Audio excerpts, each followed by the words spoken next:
La précarité énergétique, vraiment, c'est quelque chose d'important dans nos métiers parce qu'aujourd'hui, cette précarité énergétique, ça concerne nos clients qui n'ont plus les moyens de payer leurs charges et qui doivent choisir entre leur qualité de vie ou le paiement de leurs factures courantes. Et c'est là que le binôme entre gardien et conseillère sociale est important parce que le gardien, lui, reste en vigilance et la conseillère sociale, elle intervient auprès du client, elle fait l'analyse et elle accompagne le client pour essayer de lui trouver des solutions adaptées et personnalisées. Le plus important pour lutter contre la précarité énergétique, c'est tout d'abord travailler autour de la prévention. Alors, la conseillère sociale peut donner des conseils aux locataires à travers des éco-gestes à adopter au domicile, comme débrancher des appareils d'électroménager. Il y a bien évidemment une application qui est mise en place pour suivre les consommations à la minute sur leur téléphone ou sur l'ordinateur.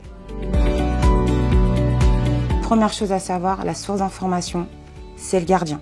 Est-ce que c'est une fuite? Est-ce que c'est lié à un problème technique ou lié à une surconsommation? Si c'est le cas, la conseillère sociale prend le relais. On programme un rendez-vous avec le locataire. Je m'assure qu'il comprenne bien sa facture d'électricité ou de gaz dans un premier temps.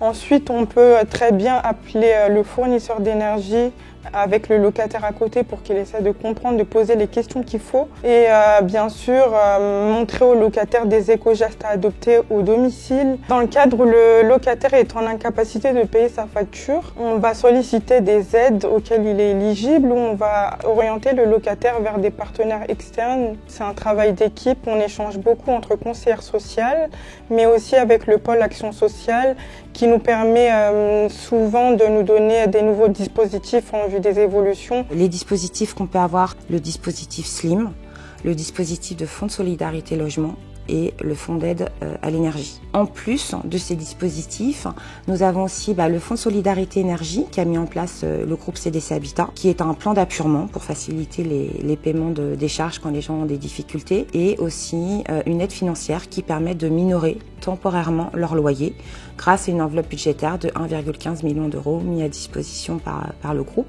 Sans oublier aussi un autre outil qui a été réalisé par le groupe, qui est donc un guide qui s'appelle Agir ensemble pour lutter contre la précarité énergétique, qui peut aussi nous aider pour réaliser des projets.